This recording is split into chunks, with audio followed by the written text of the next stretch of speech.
نبی صلی اللہ علیہ وآلہ وسلم نے فرمایا کہ اللہ تعالیٰ نے کوئی بیماری دنیا میں ایسی نازل نہیں فرمائی جس کی دوا اور شفا نازل نہ کی ہو۔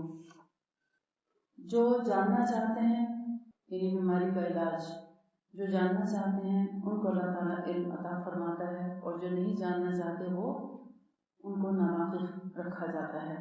لہٰذا بہت سے لوگ جو ہیں وہ موت کے منہ میں چلے جاتے ہیں، کیونکہ نہ مریض کو پتہ چلتا ہے کہ میرا علاج کس چیز میں ہے، اور نہ گھر والوں کو سمجھ آتی ہے کہ اس کا علاج کیسے کیا جائے۔ اس وقت تک جتنے علاج میں نے طب نبوی میں دیکھے ہیں ان کو ہم مختصراً دیکھتے ہیں، سیدھا۔ سب سے پہلے اس کی 3 قسمیں ہیں۔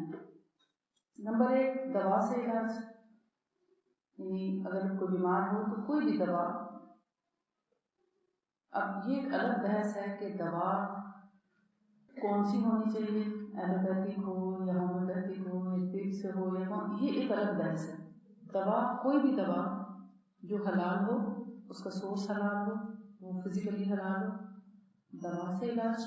نمبر 2 دعا سے علاج، اور نمبر 3 دوا اور دعا دونوں کے ذریعے علاج۔ یہ ہے مین طریقہ علاج جو نبی صلی اللہ علیہ وآلہ وسلم نے فرمایا۔ اب دوا کیسی ہوتی ہے؟ دوائیں آپ سب جانتے ہیں، کتنی قسمیں ہیں دواؤں کی، مختلف طریقہ علاج ہیں، لیکن دواؤں سے ہٹ کر بھی کچھ طریقے علاج پائے جاتے ہیں۔ جیسے حجامہ ہے، تو حجامہ میں کوئی دوا نہیں لی جاتی، لیکن یہ ایک علاج ہے۔ حجامہ میں پہلے سینگوں سے علاج کیا جاتا تھا، سینگ لگا کے اور پھر کٹ لگا کے اور سخون نکال کے علاج کیا جاتا۔ اب اس کی جگہ ڈسپوزیبل اسٹرلائزڈ کپ آ گئے ہیں، کپس لگا کے، اور اس کے آرڈر، کیونکہ اتنے سینگ اویلیبل نہیں جتنے انسان بیمار ہیں، یا ان کو جتنی دفعہ ہر انسان کو اگر ہر دفعہ کرانا پڑے تو اتنے سینگ کہاں سے آئیں گے۔ اس وقت خون کے اندر جتنی لوگوں کے کیمیکل چینجز آ چکے ہیں، اس کی وجہ سے بیماریاں خون کے ذریعے ہی عام طور پہ پھیلتی ہیں، اور خون بہت گندے ہو چکے ہیں لوگوں کے، جس کی وجہ سے ایک انسان کے جسم پر اگر ایک سینگ لگایا جائے اور وہ دوسرے پہ لگا دیں تو نہ جانے اس کو کیا ضرر پہنچ جائے یا نقصان پہنچنے کا احتمال ہوتا ہے۔ لہذا اس سے بچنے کے لیے ایک شخص سے جو ایک دفعہ کپ لگتا ہے پھر اس کو ڈسپوز آف کر دیا جاتا، اس کو توڑ کے ختم کر دیا جاتا تاکہ وہ کسی اور پر نہ استعمال ہو سکے۔ اور جن لوگوں نے آج تک حجامہ کرایا ہے یا جو کرانے والے ہیں، ان لوگوں کو بھی یہی چاہیے کہ وہ اپنے کپ کا خون بہا کے اور پھر کپس توڑ کے اس کو مٹی میں دبا دیں تو سب سے اچھا طریقہ یہی ہے۔ نہیں تو دھلے ہوئے کپ ٹوٹے ہوئے اگر کوڑے میں بھی پھینک دیں گے تو اس کا کوئی استعمال نہیں کر سکے گا۔ اگر آپ خون سے بھرے ہوئے کپس جو ہیں وہ کوڑے کے ڈھیر میں پھینک دیں، لفافہ بھرا ہوا، غریب کا بچہ ہے، کوڑے سے لوگ چیزیں ڈھونڈ رہے ہوتے ہیں، وہ کپ لے کے خدا نہ خواستہ گندے کپ میں پانی پی لے، تو آپ سوچیں کہ یعنی کتنی ایک انسانیت کے ساتھ کتنا برا سلوک ہے یا غفلت ہے کتنی انسانیت کے لیے، تو ایسا نہ کریں۔ اور آپ کے اپنے ساتھ کیا ہونے والا ہے آپ نہیں جانتے، کیونکہ یہی خون جب آپ کا کوڑے کرکٹ کے ڈھیروں پہ ہوتا ہے، اسی سے جادو کیے جاتے ہیں، اسی خون کی اسمیل سے جنات آپ تک پہنچتے ہیں، اسی خون کے ذریعے جو ہے آپ تک آسیب ہوتے ہیں، مختلف اثرات پہنچتے ہیں، اور اسی کی پہچان سے پھر آپ تک آپ کے گھروں تک پہنچا جاتا ہے، یعنی پتہ چل جاتا ہے خون سے کہ کس کا خون ہے، اس کے گھر تک رسائی بہت آسان ہو جاتی ہے۔ پھر وہاں جنات بسیرا کریں یا جادو اثر کرے تو اس میں پھر آپ ہمیں ملامت نہ کریں، کیونکہ ہم نے آپ کو ایک صحیح طریقہ بتایا کہ خون کو کوڑا کرکٹ پہ مت پھینکیں، نہ اپنے بالوں کو کبھی کوڑے میں پھینکیں، اور نہ کبھی خون چاہے وہ مینسس کا ہو، چاہے وہ آپ کے جیسے ہوتا ہے نا پٹیاں وغیرہ ہوتی ہیں، بعض لوگ بینڈیجز کرتے ہیں، نفاس کا خون ہوتا ہے، جیسا بھی ہو اس کو یا تو جلا دیں پیٹرول چھڑک کے، یا پھر اس کو مٹی میں دبا دیں، یا پھر اس کو دھو کے اور اس کو پھر کوڑے میں پھینک دیں۔ یہی صحیح طریقہ ہے، یعنی اس کا کوئی اثر دنیا میں چھوڑے نہیں۔ مٹی میں جو چیز آپ دبا دیں گے وہ لفافے سمیت نہیں، لفافے سے نکال کے، تو وہ مٹی اس کو کھا جاتی ہے. اور بسم اللہ پڑھ کے پھر زمین کو بند کریں تاکہ پھر کوئی اور اس کے اندر حصہ نہ وصول کر سکے. ٹھیک ہے. ہمارے اس بات پر تو بہت دھیان ہوتا ہے کہ میرے پہ جادو تو نہیں کر دیا کسی نے، یا ضرور میرے پہ کوئی اثر ہے، مجھے یہ مسائل ہیں تو میرے پہ کوئی اثر ہوگا. مگر ہم اس اثر کی وجوہات کیا کیا ہیں ہم ان پر بھی انشاءاللہ روشنی ڈالیں گے.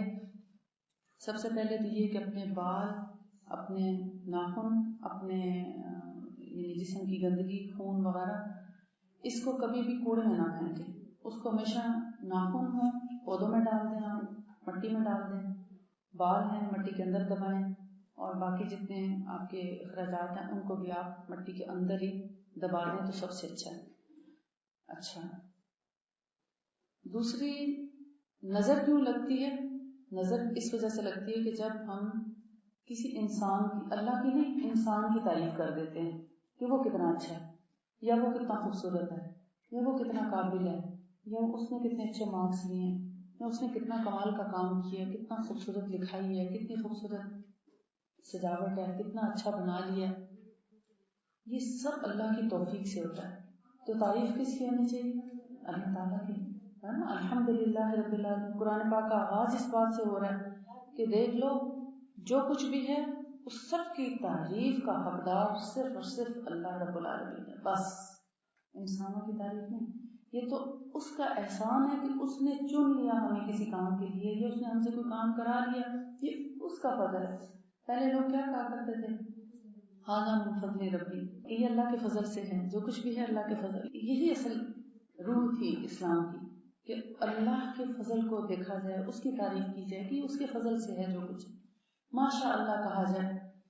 تو پھر نظر بد سے بچ جاتے ہیں. جو لوگ کسی انسان کی یا بچے کی یا چیز کی تعریف کرتے وقت ماشاء اللہ نہیں کہتے تو پھر اللہ تعالیٰ اس میں حکم دے دیتے ہیں کہ اب اس کو اسی کے حوالے کر دیا جائے. پھر چاہے نظر لگے یا کوئی اثر ہو وہ اس کے حوالے ہو جاتا ہے.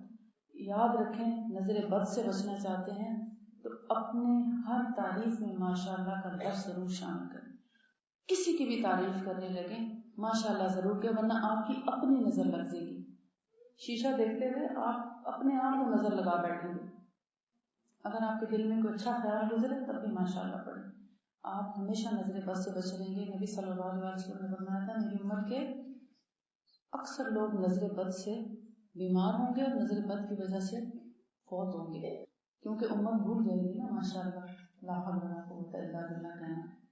اگر آج آپ لازم کر لیتے اس ایک سنت کو پکڑ لیں، آپ کتنی بیماریوں سے بچ سکتے ہیں. اچھا، یہ تو تھی بیماریوں کی وجوہات. یہ روحانی بیماریاں ہیں ایک قسم کی جن کو کوئی ڈیٹیکٹ نہیں کر سکتا. سائنس اس قابل نہیں ہے کہ وہ نظر بد کو ڈیٹیکٹ کر سکے یا وہ دیکھ سکے کس کی نظر لگی ہے، اس نظر کو لگانے والا کون ہے، یا نظر ہے کیا چیز، وہ نظر کو بھی نہیں سمجھتی سائنس. اسی طرح دوسری چیز بیماریوں کی وجہ کیا ہے؟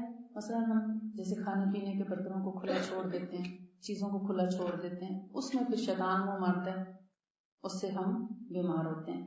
ایک اور چیز، گھر کے اندر انٹر ہوتے وقت، کمرے کے اندر داخل ہوتے وقت، گھر میں داخل ہوتے وقت جب بسم اللہ نہیں پڑھا جاتا تو شیاطین پھر ایک دوسرے کو کہتے ہیں کہ ہاں اس گھر میں جانے کی اجازت ہے کیونکہ اس نے بسم اللہ نہیں پڑھی، یہ اللہ کو بھول گیا، اس کے گھر ہم جا سکتے ہیں. وہ پھر اس گھر میں گھس جاتے ہیں، پھر جو تباہی چاہے کریں. اور اس گھر میں جیسا بھی کبھی آپ دیکھتے ہیں کہتے پتہ نہیں کیا ہو گیا، صبح یہ ہو گیا تھا، شام کو یہ ہو گیا، آج یہ ہوا، کل یہ ہو گیا، تو سمجھ نہیں آتی کہ ہوا کیوں. وہ شیاطین جو گھس گئے تھے، اللہ کو بھول کے اپنے گھر میں داخل ہوئے. شکر نہیں کرتے کہ اللہ نے گھر دیے، چھت دیے، آرام کی جگہ دی ہے. کتنے لوگ ہیں جن کے پاس گھر نہیں ہے، تو جب بسم اللہ پڑھ کے انٹر ہوں گے آپ انشاءاللہ شیاطین کے نقصانات اور ان کی وجہ سے ہونے والی بیماریوں سے بچے رہیں گے. آپ کو کیا پتا جو شیاطین آپ کے گھر میں انٹر ہو رہے ہیں وہ کتنی بیماریاں ساتھ لا رہے ہیں، کتنی وبائی امراض ساتھ لا رہے ہیں، اور کیا کچھ لے کر آ رہے ہیں، کتنی گندگی پھیلا کے جا رہے ہیں. وہ گندگی آپ صاف بھی کر سکتے ہیں.